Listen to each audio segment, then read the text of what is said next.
दोस्तों, यादव क्लासेस में आप सभी का स्वागत है। पिछले लेक्चर में हमने एक्टिव और पैसिव वॉइस के बारे में जानकारी ली है, उसकी बेसिक इंफॉर्मेशन देखी है। और आज हम passive voice with present tense, only present tense का पैसिव वॉइस कैसे बनाते हैं, यानी सिंपल प्रेजेंट टेंस का पैसिव वॉइस होगा, उसमें प्रेजेंट कंटिन्यूअस टेंस का पैसिव वॉइस और प्रेजेंट परफेक्ट टेंस का पैसिव वॉइस देखेंगे। उससे पहले हम शुरुआत करते हैं। सबसे पहले passive voice with simple present tense. देखो यहाँ पे फर्स्ट सेंटेंस दिया है, she writes a letter. She writes a letter. अब शी राइट्स अ लेटर में शी राइट्स इसलिए यहाँ देखो यस लगाया है। जब third person he she it subject हो गया, जब सब्जेक्ट की जगह क्या होगा, ही शी इट होता है, या फिर ही की जगह राम आएगा, रमेश आएगा, सचिन आएगा, या फिर शी की जगह सीता आएगी, गीता आएगी। ओके, तब आपको क्या करना है, वर्ब को यस और ईएस लगाना है। कब? जब third person subject he she it होगा तब। अब देखो पहला सेंटेंस है, अब उसमें यस कब लगाते हैं और एसएच कब ईएस कब लगाते हैं। देखो अगर वर्ब के लास्ट वर्ड सीएच या सीएच या फिर यस हो गए तो आपको क्या करना है, उधर ईएस लगाना है और बाकी सब यस लगाना है। चलो पहला सेंटेंस देखते हैं। Passive voice with present tense, उसमें पहला है सिंपल प्रेजेंट टेंस के साथ देखेंगे हम सिंपल प्रेजेंट टेंस। और मैंने उस दिन बताया आपको सिंपल प्रेजेंट टेंस का पैसिव वॉइस करते समय उसके आगे का टेंस कौन सा है, प्रेजेंट कंटिन्यूअस टेंस। और प्रेजेंट कंटिन्यूअस टेंस में हेल्पिंग वर्ब की फैमिली कौन सी है, एम इज आर। अब एम इज आर में से कौन सा सिलेक्ट करना है उधर। देखो अगर सिंगुलर होगा एम तो नहीं आ सकता, क्योंकि एम और आई, देखो आई और एम एक दूसरे के लिए है, हम बने तुम बने एक दूसरे के लिए। एम के साथ आई ही आएगा और आई के साथ हमेशा एम ही आएगा। इज कब आएगा, जब सिंगुलर ऑब्जेक्ट होगा तो, यानी ऑब्जेक्ट अगर सिंगुलर फॉर्म में होगा तो इज ले लो, अगर ऑब्जेक्ट प्लूरल फॉर्म में होगा तो आर ले लो। चलो पहला sentence, she writes a letter. She subject, writes verb, और ये क्या है, ऑब्जेक्ट। बराबर। ये ऑब्जेक्ट कौन सा है, डायरेक्ट है या इनडायरेक्ट है, डायरेक्ट ऑब्जेक्ट है। ओके चलो इनडायरेक्ट होम से क्वेश्चन पूछो इनडायरेक्ट आगे। चलो अ लेटर, पहले हमारा रूल क्या है, पैसिव वॉइस में हम क्या करते हैं, पहले ऑब्जेक्ट लेते हैं। ऑब्जेक्ट कैसे ढूंढना है, how to find out object from the given sentence, I have taught you in the last lecture. Okay, I have told you in the last, explain it okay clearly. Then a later, then we have to take helping verb. Okay, here present tense, then we have to take am is are. Okay, समझ में आ रहा है। चलो देखो पहला sentence, she writes a letter, तो object क्या आएगा, अ लेटर। देखो अ लेटर के बाद लेना है हेल्पिंग वर्ब। हेल्पिंग वर्ब लेंगे, उसके आगे का टेंस कौन सा है, सिंपल प्रेजेंट टेंस के आगे आएगा प्रेजेंट कंटिन्यूअस टेंस। और प्रेजेंट कंटिन्यूअस टेंस में हेल्पिंग वर्ब कौन से होते हैं, एम इज आर। अब एम तो नहीं आ सकता, इज और आर में सिलेक्ट करो। अ लेटर सिंगुलर फॉर्म में है, इसलिए क्या लेना पड़ेगा, इज लेना पड़ेगा। बाद में आएगा V3 form of right, right का V3 फॉर्म आएगा रिटर्न, बाद में बाय। और शी का ऑब्जेक्टिव केस क्या है, हर। अगर इधर राम होता तो इधर राम ही लिखो, सीता होती तो सीता ही लिखो। ओके, सीता के लिए हर मत लिखो। ओके, ये इसमें पैसिव वॉइस में नहीं होगा, और क्वेश्चन टैग में होता है। चलो सेकंड सेंटेंस है, ये समझ में आया। अ लेटर इज, देखो a letter object, helping verb, बाद में ये V3 फॉर्म, बाय प्लानिंग करो, उसके बाद आएगा सब्जेक्ट। सब्जेक्ट और ऑब्जेक्ट तो हमने रिप्लेस किया है, एक्सचेंज किया है। बराबर। चलो Next sentence, the tourism industry covers 5 areas. The tourism industry covers 5 areas. इसमें the tourism industry, देखो the tourism industry, what is this? This is a subject. Covers, this is verb, and 5 areas, this is a object. क्या cover करती है tourism industry? 5 areas को cover करती है। किसे cover करती है? 5 एरियाज को। देखो तो वर्ब ऑब्जेक्ट आएगा 5 areas. 5 areas present continuous simple present का सेंटेंस, उसके आगे प्रेजेंट कंटिन्यूअस टेंस, बाद में देखो एम इज आर की फैमिली में से एक को चुनना है, आपको सिलेक्ट करना है। What is to be selected here now? See 5 areas in a plural form. Okay, we have to select now are. 5 areas are covered with form, covered by the tourism industry. Tourism industry. Okay, समझ में आ रहा है? अब देखो both food acids, both food acids and alkalis act upon aluminium.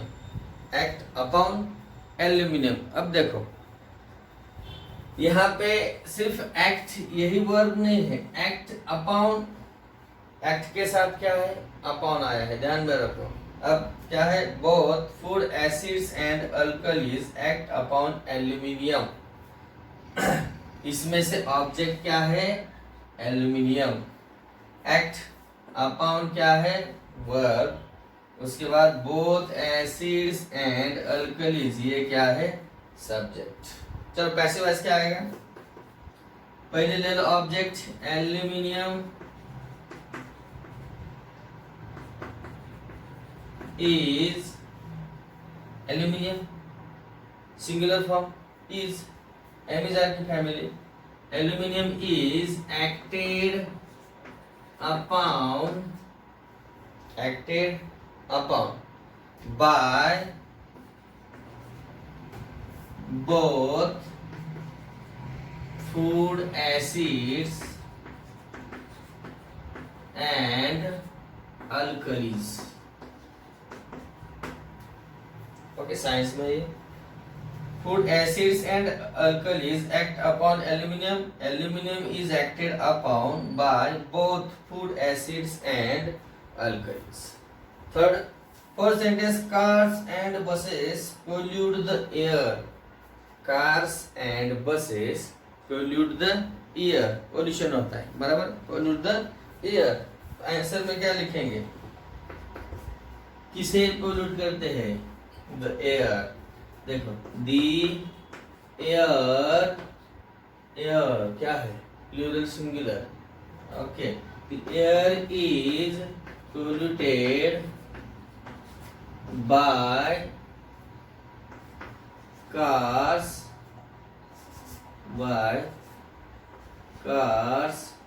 And buses. Okay, the air is polluted by cars and buses. Next sentence दिया है solar and wind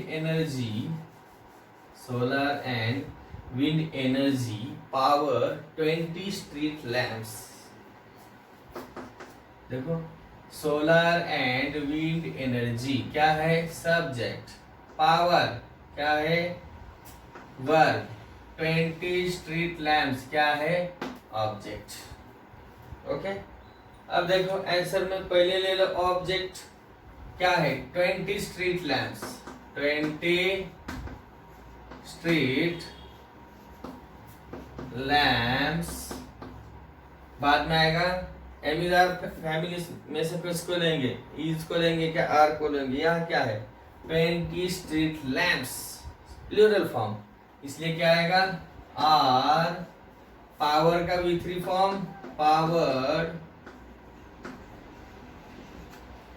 bye solar and wind energy.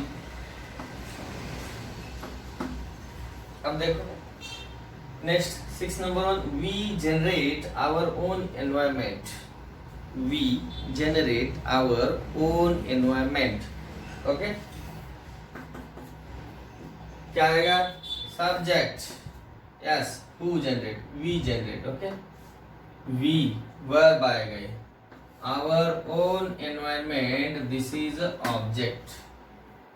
Okay, and what is the rule? Our first take object, then helping verb, then V3, then by, then yes. But yes, in objective case of a subject, चलो, we generate our own environment. Our own environment, singular है क्या plural है? Our own environment is, correct, generated by we. We का objective case क्या आएगा? Subject है ये, उसको ऑब्जेक्टिव केस में लिखना है बाय अस। जैसे आई का ऑब्जेक्टिव केस मी, बराबर, आई का मी, वी का अस, बाद में यू का यू ही रहेगा, शी का हर होगा, ही का हिम होगा, इट ही रहेगा, दे का देम होगा। चलो, वो मैंने पिछले लेक्चर में दिया है आपको। बाद में the short services commission offers, the short services commission offers them a 10 years commission. देखो यहाँ पे this is dual object sentence. Dual का मतलब टू, यानी इस सेंटेंस में टू ऑब्जेक्ट्स है। फर्स्ट ऑब्जेक्ट है देम, यानी हुम से क्वेश्चन पूछा तो देम मिलेगा, और व्हाट से क्वेश्चन पूछा तो 10 years कमीशन आंसर आएगा। देखो 10 years कमीशन और 10 years कमीशन सिंगुलर फॉर्म में है, देम प्लूरल फॉर्म में है। पहले हम देम को लेंगे, पहला सेंटेंस देखो, दो आंसर लिखने हमें। The short services commission offers them a 10 years commission, 10 years commission. पहले हम देम को देखो, समझो ऐसे, यहाँ तक हमारा सेंटेंस है सिर्फ, the short services commission offers them, यहाँ तक। तो कैसे लिखेंगे हम देम को? देम क्या है? ऑब्जेक्टिव केस में ही आएगा वर्ब के आगे, तो उसे क्या करना है? नॉमिनेटिव केस में लिखना है देम। देम की नॉमिनेटिव केस क्या है? दे, बराबर है, दे। हाँ, दे के बाद क्या आएगा? एम्बिसर, they are offered, they are offered of 10 years commission। देखो क्या आएगा? पहले them का nominative case, they are offered a 10 years commission by the short services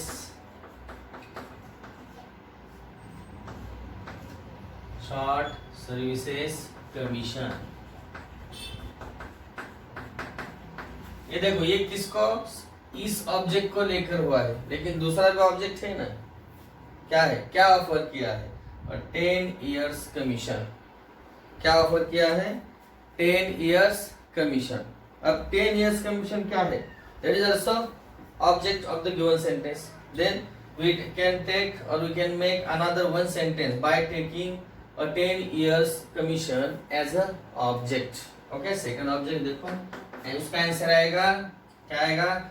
a 10 years commission, a 10 years commission, a 10 years commission is offered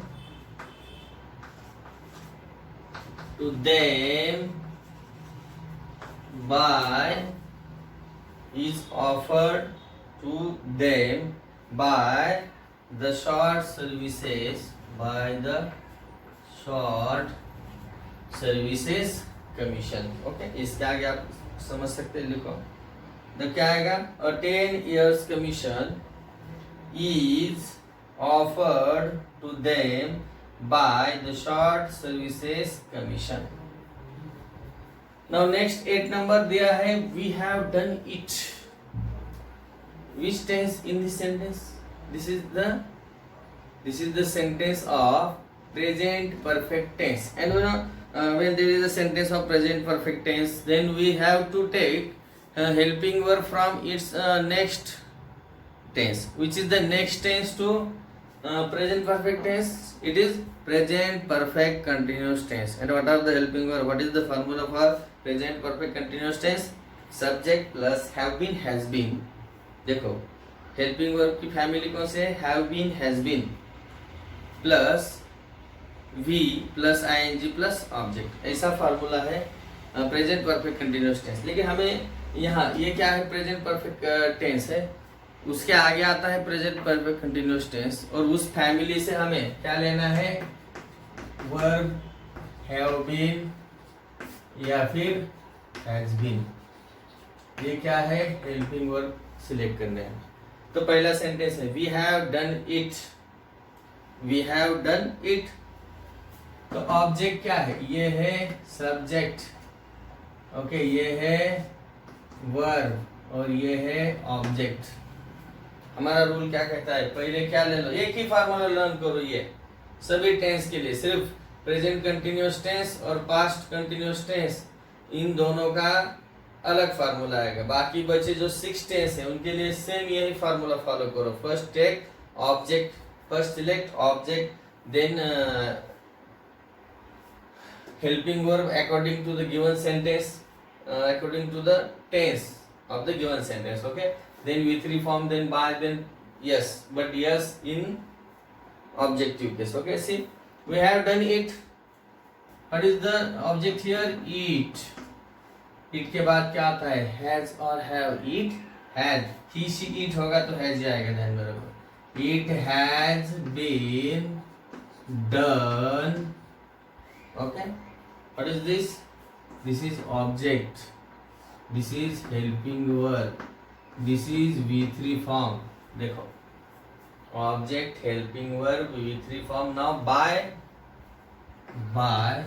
उसके बाद आता है subject, but in objective case, we की ऑब्जेक्टिव केस क्या आएगी, we us, sentence का answer क्या आएगा फिर, it has been done by us, okay.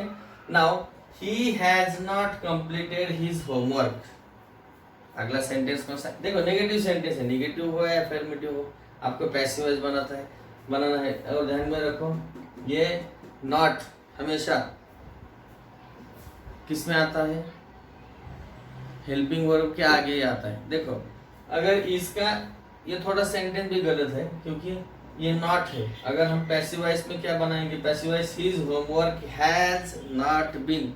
लेकिन ध्यान में रखो जब आप प्रेजेंट परफेक्ट कंटिन्यूअस टेंस या फिर present perfect past perfect continuous tense या फिर फ्यूचर परफेक्ट कंटिन्यूअस टेंस, इनका नेगेटिव सेंटेंस नहीं बना सकते क्योंकि नॉट ये जो एडवर्ब है, okay, the adverb not is not applicable for present perfect continuous tense, past perfect continuous tense and future perfect continuous tense. यानी ये जो नॉट, ये जो एडवर्ब है ये प्रेजेंट परफेक्ट कंटिन्यूअस टेंस में, पास्ट परफेक्ट कंटिन्यूअस टेंस और future perfect continuous tense में यूज किया नहीं जाता, नॉट एप्लीकेबल, ओके। Therefore हम ऐसे लिखेंगे he has completed his homework, he has completed his homework, तो आंसर क्या आएगा, पहला आएगा his homework, his homework यानी सिंगुलर है, ओके। his homework, उसके बाद आएगा has been, his homework has been completed, उसके बाद by, he की ऑब्जेक्टिव केस आएगी him, ओके। समझ में आ रहा है? Now they have not played cricket, यहां भी नॉट नहीं लेंगे, चलो they have not played cricket, ये सब्जेक्ट, ये वर्ब, ओके, एंड ये ऑब्जेक्ट। कौन सा टेंस? Present perfect continuous tense. Have been, has been, helping verb हो गया, तो क्या आएगा? क्रिकेट हैज बीन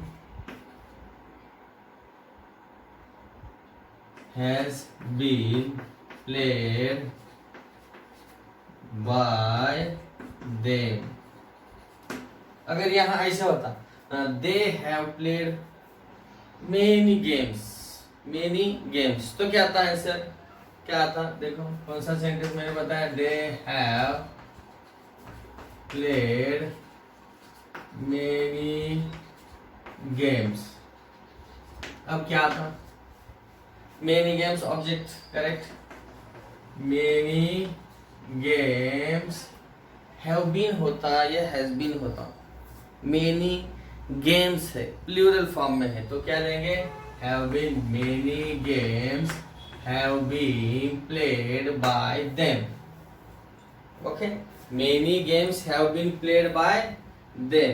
अब देखो नेक्स्ट सेंटेंस है, humans have changed ecosystems. Humans have changed ecosystems, correct. Humans have change, देखो मैं 1 मिनट में चेक करता हूँ सेंटेंस पहले।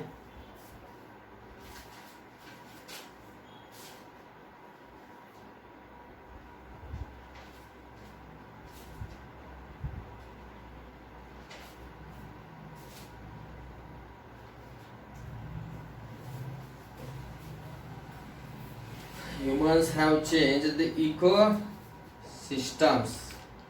देखो आप कौन सा भी टेक्स्ट बुक यूज करो, या तो सबसे बेहतरीन क्या होता है, आप जिस स्टैंडर्ड में पढ़ रहे हैं उसी स्टैंडर्ड का ही बुक या फिर टेक्स्ट बुक में से ही आप क्या करो, क्वेश्चंस सिलेक्ट करो और उसी के आंसर ढूंढने की कोशिश करो। ध्यान में रखो, बहुत इजी और आसान तरीका है। नया बुक लेने की ज़रूरत नहीं है, ग्रामर का स्पेशल बुक लेने की ज़रूरत नहीं है। अगर आप टेक्स्ट बुक फॉलो करेंगे तो भी बेहतरीन होगा, बराबर है।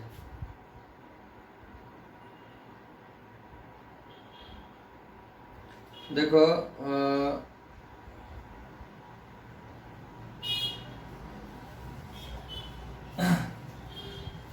सेंटेंस क्या है, humans have changed ecosystems. Okay, तो पहले क्या लेंगे, ऑब्जेक्ट लेंगे, इकोसिस्टम्स। अब हैज लेना है या हैव लेना है, हैज बीन लेंगे या हैव बीन लेंगे, पहले डिसाइड करो। इकोसिस्टम्स प्लूरल फॉर्म में है या सिंगुलर फॉर्म में है? हाँ, प्लूरल, क्योंकि ecosystem singular form, ecosystems plural form, तो क्या आएगा? हैव बीन आएगा। Ecosystems have been changed by the humans, okay. अब लास्ट सेंटेंस देखो, this has helped them to enhance from productivity. क्या है? This has helped them to enhance from productivity, तो क्या आएगा? This has helped them. इस sentence के बारे में सोचो, पहले क्या आएगा? ये देम क्या है? ऑब्जेक्ट है, तो क्या आएगा? दे हैव बीन हेल्प्ड, बाकी का जो पार्ट है to enhance from productivity by this, okay. समझ में आ रहा है? ओके, बहुत इजी है। देखो यहाँ ये सिर्फ हमने passive voice with present tense ले रहे हम। अब passive voice with present tense में पहले प्रेजेंट सिंपल प्रेजेंट टेंस देखा हमने, बाद में प्रेजेंट परफेक्ट टेंस देखा। अब कौन सा रह गया? प्रेजेंट कंटिन्यूअस टेंस, जिसके फैमिली का यूज किया है वही रह गया। देखो am is are present continuous tense, इसका पैसिव वॉइस बनता है, लेकिन प्रेजेंट परफेक्ट कंटिन्यूअस टेंस इसका पैसिव वॉइस कभी नहीं बनेगा, ध्यान में रखो। ओके, चलो अब लेते हैं प्रेजेंट कंटिन्यूअस टेंस। बहुत इजी है, ज्यादा समय नहीं लूंगा, 4-5 एग्जांपल में समझ जाएंगे आप।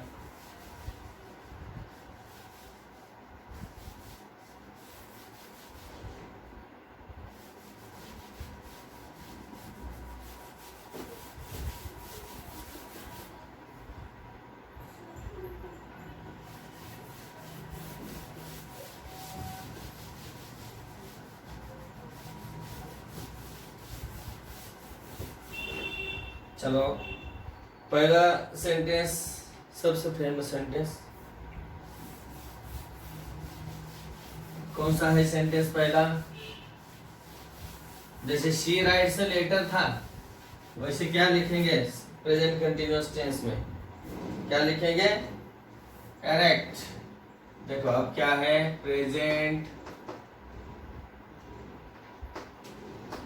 Continuous tense and passive voice.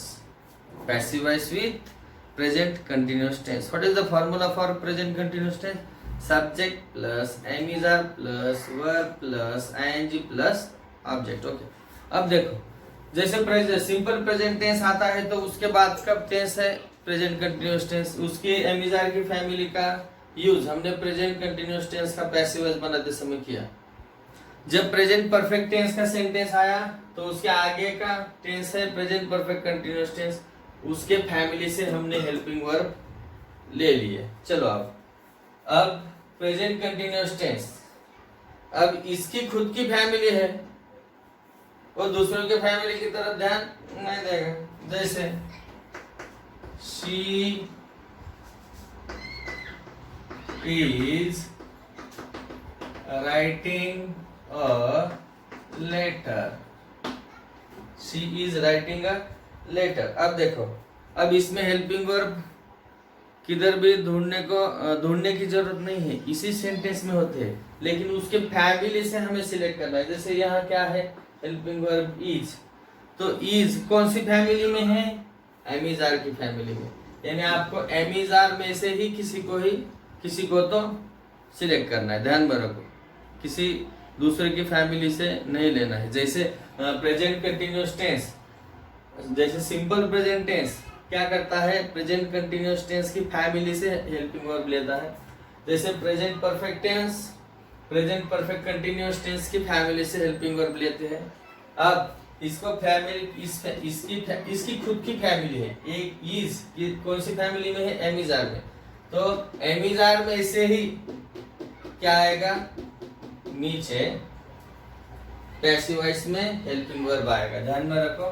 अब प्रेजेंट कंटिन्यूअस टेंस में अब उसके बाद इसका फार्मूला क्या होता है? देखो, पहले तो लेते हैं ऑब्जेक्ट तो लेना ही है, बाद में क्या लेना है? Helping verb.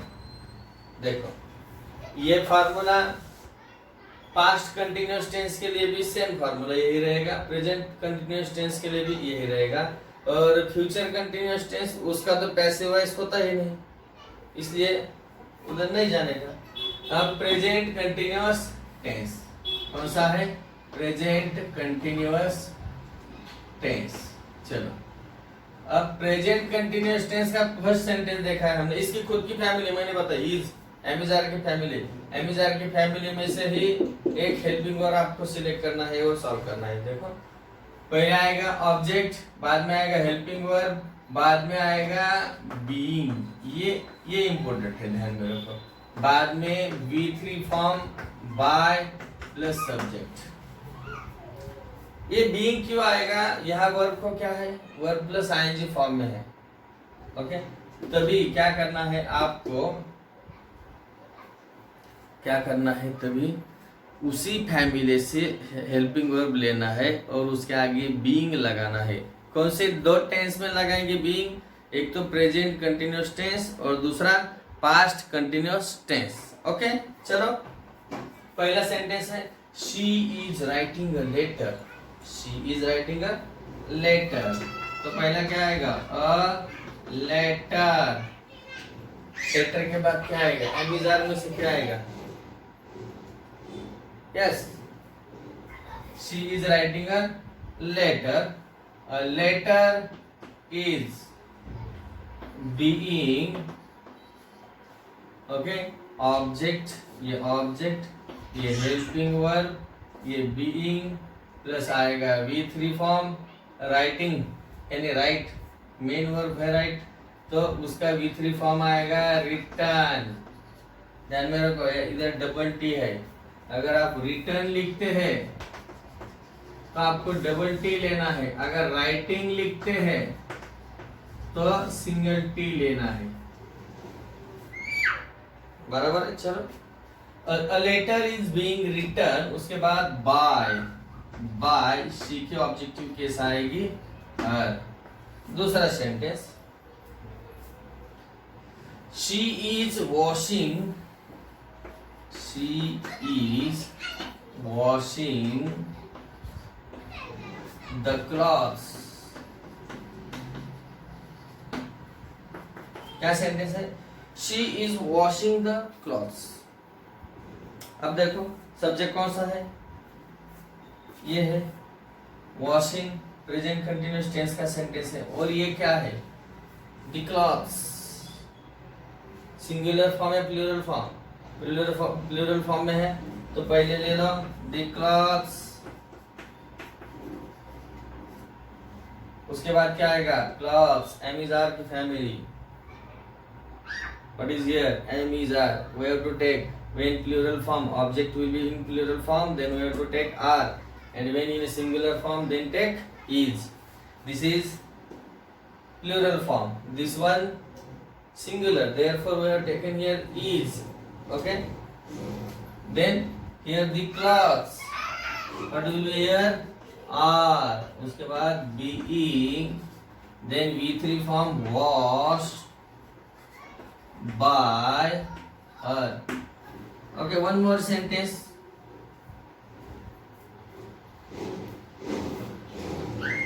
देखो one more sentence,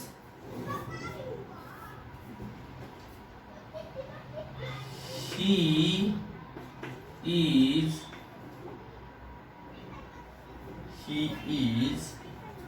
नहीं, दूसरा लेंगे।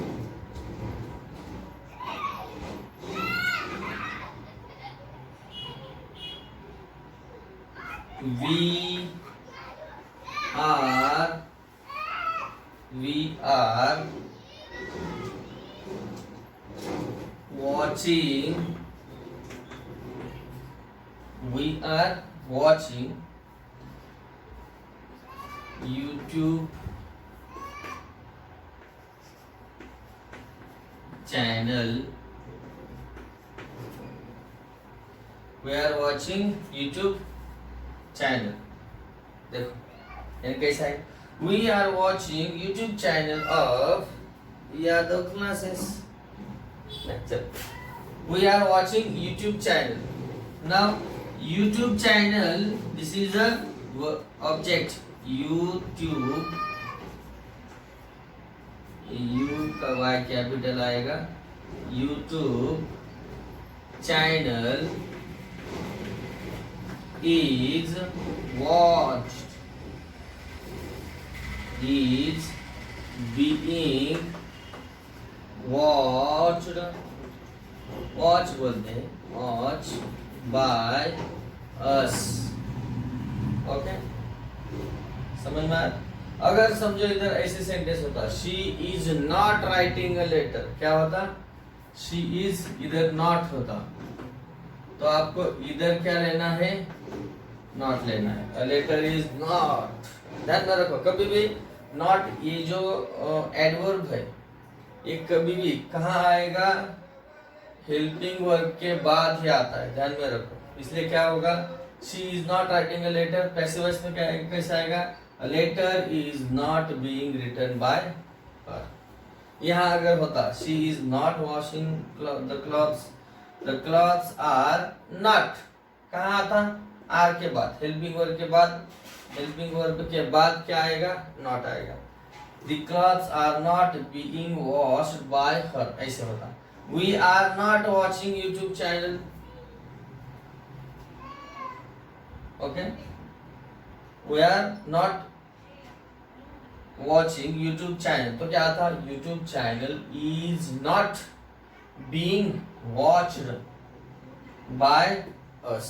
ध्यान में रखो, यानी जब नेगेटिव सेंटेंस होगा तो आपको जब पैसिव वॉइस बनाएंगे, okay, then you have to take not, the adverb not after helping verb, okay, helping verb के बाद ही क्या लेना है आपको, नॉट लेना पड़ेगा। जैसे यहाँ लिया तो यहाँ आएगा नॉट, ये हेल्पिंग वर्ब है, बराबर है, ध्यान में रखो। हेल्पिंग वर्ब और मेन वर्ब पहचान सकते हैं आप। अगर थोड़े बहुत कुछ ऐसे सेंटेंस होते हैं जैसे कि उसमें थोड़ी दिक्कत होती है, जैसे कि ये सेंटेंस है, आई एम